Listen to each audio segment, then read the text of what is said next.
biarin dia membesarkan umat, biarin dia membesarkan negeri ini. Gila. Gak pernah saya nangis bercucur air mata saya di depan beliau ketika beliau akhirnya manggil saya karena saya hadir di salah satu kota. Lalu dia bilang, saya gak suka Ustadz hadir. Jangan bela saya biar urusan Allah. Saya emang gak jadi presiden gak apa-apa kok, partai yang rugi. Saya emang gak apa-apa, Petren yang gede. Nanti kalau saya gak jadi presiden, saya jadi satpamnya Petren. Bapak ketawa, saya nangis Pak. Ini orang berhak ngomong kepada saya. Gini loh Ustadz, kan saya juga gak minta apa-apa. Saya cuma minta kayak Sang Gibran itu ditemenin belajar sholat, belajar ngaji. Saya gak minta saham kan. Tapi sekarang saya minta agar Ustadz bicaralah. Saya begini, saya begitu. Nggak ada Pak, malah melarang. Nangis saya.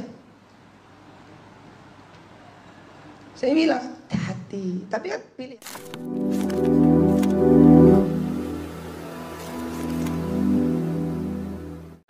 Assalamualaikum warahmatullahi wabarakatuh. Welcome back to my channel Detektif D. Ya teman-teman, kita lanjut ya. Ini sebenarnya saya mau masuk ke selingan dulu karena saya mengingat sesuatu yang berkaitan dengan Pilpres 2019. Teman-teman pernah lihat debat ya di salah satu TV, di TV One ya. Inisialnya TV One. Itu Yusuf Mansur itu pernah menangis gitu ya, menangis terseduh-seduh gitu ya, jadi kayak drama kayak gitu, melihat dalam tanda kutip Ustadz yang dipelototin gitu sama sekarang yang menjabat menteri gitu ya, salah satu dari mungkin ya petinggi Partai Golkar, inisialnya Pak Nusron Wahid. Nah, Pak Nusron Wahid itu pada saat itu kan matanya melotot, padahal apa ya, mungkin dari sananya kayak gitu, artinya udah pembawaannya, karena setiap orang kan punya pembawaan masing-masing. Cuma Yusuf Mansur itu mendramatisir pada saat itu. Nah terus kemudian ketika Yusuf Mansur di kurang lebih di tahun-tahun sebelum Pilpres itu dia tanda kutip itu dikaitkan dengan kasus perumahan atau apa ya, semacam mungkin klaster atau apa itu yang berkaitan dengan syariah, di mana ada foto Yusuf Mansur di sana gitu sebagai bahan promosi. Nah kemudian tiba-tiba setelah Yusuf Mansur dari Surabaya itu, Yusuf Mansur itu berpaling ke, dalam tanda kutip di sini ya, ke Pak Jokowi, karena sebelumnya dia katanya dekat dengan ulama, dia mendukung ulama dan lain-lain. Bahkan dia pernah waktu sebelum Pilpres itu, sebelum ada Anies Baswedan, dan dia mau mencalonkan sebagai gubernur, dan itu dekat dengan ya Rizik Syihab dan lain-lain. Intinya begini ya, ketika ada kasus tersangkut itu, Yusuf Mansur tiba-tiba berubah arah. Nah ini ada momen di mana video tersebut berkaitan gitu ya dengan kejadian itu, di mana Yusuf Mansur mungkin ada orang-orang yang mempertanyakan, atau orang-orang di partai itu mempertanyakan dan mundur dari ini ya, apa ya, saya bilang kebodohan juga, sebenarnya mereka orang-orang pintar gitu ya. Intinya mundur dari Petren karena terjebak dengan situasi yang tidak mengenakan. Artinya kalau tetap dengan Petren, mungkin yang katanya citranya ulama gitu, ternyata dia membela dalam tanda kutip Pak Jokowi pada saat itu, sebenarnya ya karena ini kan antara cebong dan kampret pada saat itu ya. Jadi seolah-olah ada dua kekuatan besar gitu, antara yang satu agamis, yang satu nasionalis atau dengan agama lain. Padahal pada saat itu murni bahwasanya yaitu unsur politik yang sangat kental. Kita nggak ada perpecahan pada saat itu ya, perpecahannya ya di sosmed aja gitu ya. Jadi di sosmed itu ya mungkin karena peredaran itu diatur oleh algoritma tertentu, jadi seolah-olah pecah, padahal di bawah ya kita baik-baik saja. Nah terus kemudian karena kasus tersebut, artinya kasus tersebut itu ya saya nggak tahu klarifikasinya, bahasanya Yusuf Mansur kan tidak terlibat, tapi apakah karena kasus tersebut terus kemudian Yusuf Mansur beralih ke Pak Jokowi? Saya nggak bilang Pak Jokowi benar atau Pak Prabowo benar ya, atau Pak Prabowo salah atau Pak Jokowi salah, nggak. Ini nggak ada kaitannya dengan masalah politik itu. Yang menariknya adalah ketika Yusuf Mansur yang dulu dalam tanda kutip mendukung Pak Prabowo Sandi, karena saya tahu persis dukungan Sandi terhadap Yusuf Mansur itu cukup banyak sekali. Karena mereka cukup lama kenal gitu ya, dan Sandi cukup support Yusuf Mansur ini. Dan itu bisa dibuktikan dengan video saya yang beredar sebelumnya. Dan terus kemudian ketika Yusuf Mansur ini membela Pak Jokowi, dia itu kan sempat wawancara ya dengan bilang Pak Jokowi ini orang alim gini-gini. Yang menariknya adalah di video ini yang akan teman-teman lihat ini cukup panjang videonya. Jadi yang menarik adalah memang dikatakan misalnya Pak Jokowi itu gitu ya, soleh dan lain-lain, dan bahkan tidak mau didukung Yusuf Mansur gitu seolah-olah, tapi kan Yusuf Mansur ternyata ikut kampanyenya. Nah, yang menariknya adalah dia di sekian omongannya itu seolah-olah dia ngobrol langsung, mungkin kayak ngobrol langsung dengan Pak Jokowi di hadapan, bahwasanya Pak Jokowi itu siap jadi satpamnya kalau misalkan ya mungkin dia nggak jadi presiden gitu ya.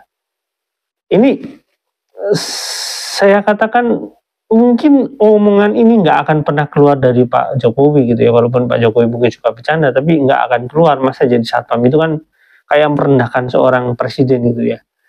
Nggak mungkin lah, terkecuali kalau ya mungkin nanti saya bisa jadi investor di Paytrend gitu, itu masih sangat rasional gitu ya. Tapi kalau bilang Pak Jokowi menjadi seorang satpam dengan tanda kutip ya, dengan segala sesuatu yang saat itu mungkin porsinya Pak Jokowi politiknya sungguh sangat kuat gitu ya, saya bisa katakan sungguh sangat kuat karena ya kenyataannya menang gitu, dan Pak Prabowo bergabung.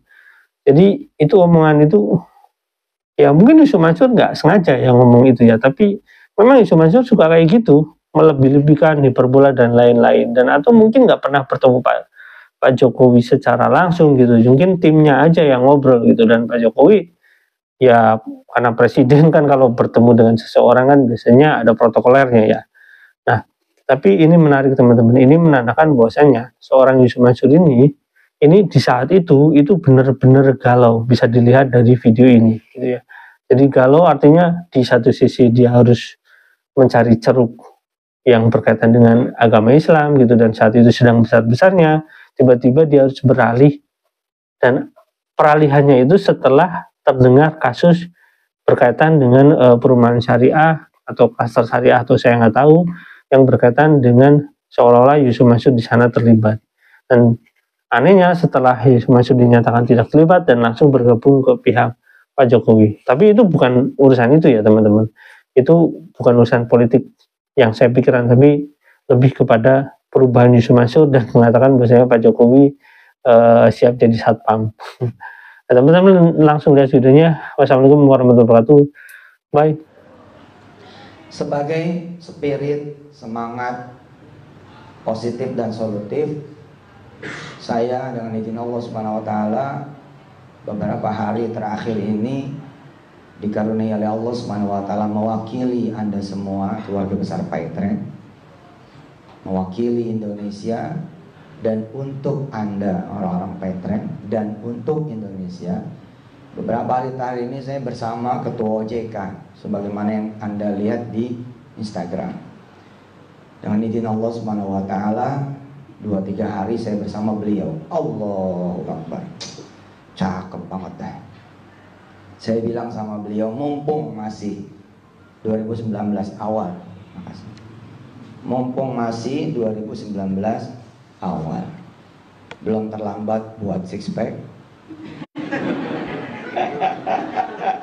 Langsung ngelus perut semua.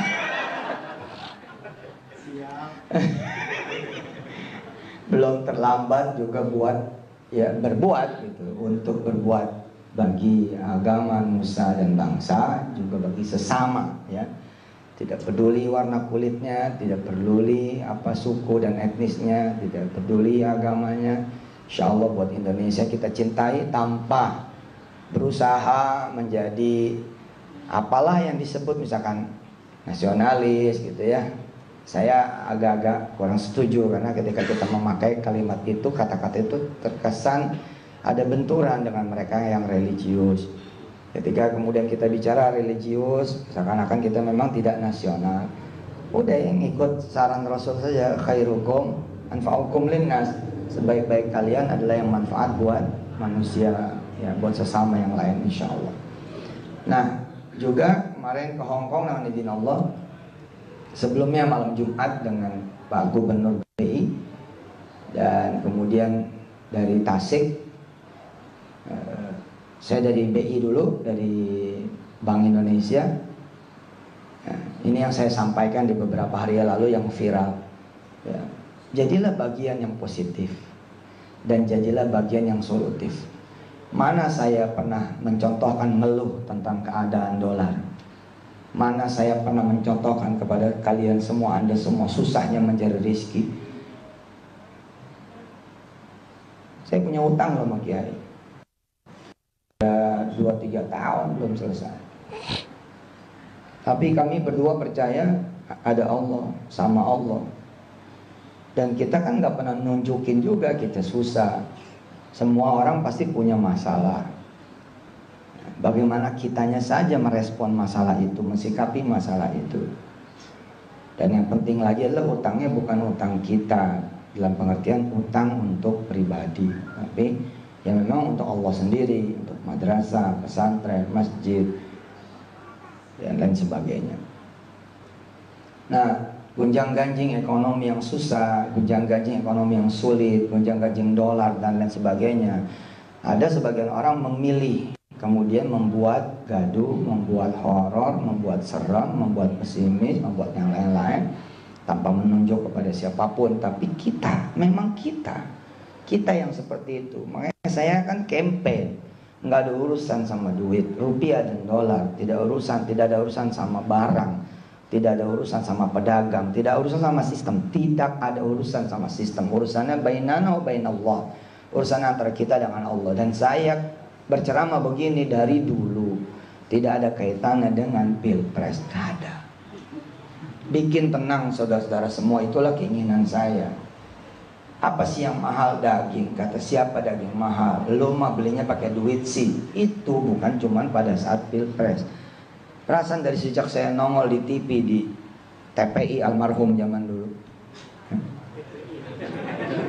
TPI kan habis itu saya sudah ngomong kan, belilah pakai sholawat.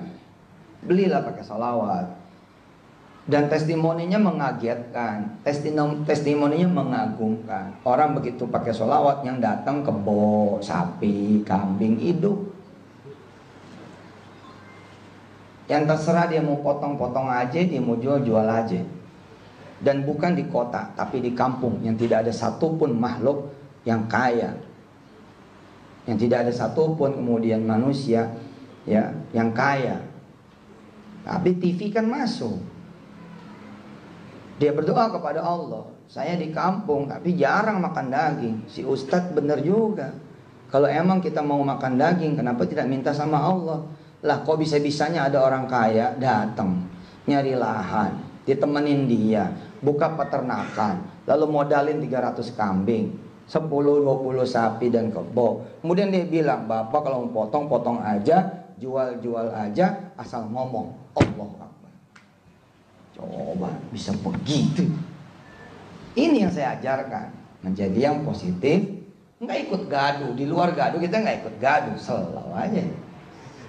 Saya mencontohkan ini sebagai bagian dakwah loh, aslinya di ubun-ubun juga. Tapi kalau saya negatif, berarti nanti pecah suasana Petren. Saya mempersilahkan kawan-kawan Petren terhadap apa yang menjadi pilihannya. Yang saya tidak ridho adalah ngomongin orang. Anda pilih Prabowo, sok mangga, jangan ngomongin Jokowi dan Sandi. Anda pilih Jokowi dan Sandi, sok, jangan bercanda, jangan ngomongin. Ya, Anda pilih nih Jokowi dan Kiai Maruf Amin, jangan kemudian ngomongin siapa? Prabowo dan Sandi. Apalagi misalkan sampai mengolok-olok nih akhir-akhir ini seorang ibu, gak baik. Meninggikan yang lain, merendahkan yang lain, merendahkan satu ibu, meninggikan satu ibu, merendahkan ibu. Jangan, tinggiin ibu dua-duanya. Sampai kemudian saya tunjukkan dengan saya memposting Ibu Ani SBY. Oh, doa sudah dilansir sebelum dia berangkat ke Singapura. Tapi saya merasa perlu sebagai upaya dakwah saya ini loh. Kamu harusnya berdoa untuk semua ibu. Kamu harus berdoa untuk semua istri. Tidak boleh kamu berdoa untuk satu ibu dan melaknat ibu yang lain. Tidak boleh kamu memuji satu ibu lalu kemudian menghina ibu yang lain. Paham? Kalau ngikutin 1-2 hari terakhir ini kan ada soal itu. Kalau kita kemudian begitu, kita negatif. Mending kita yang positif. Ngelihat orang salah, jangan kau usir. Begitu saya ceritakan.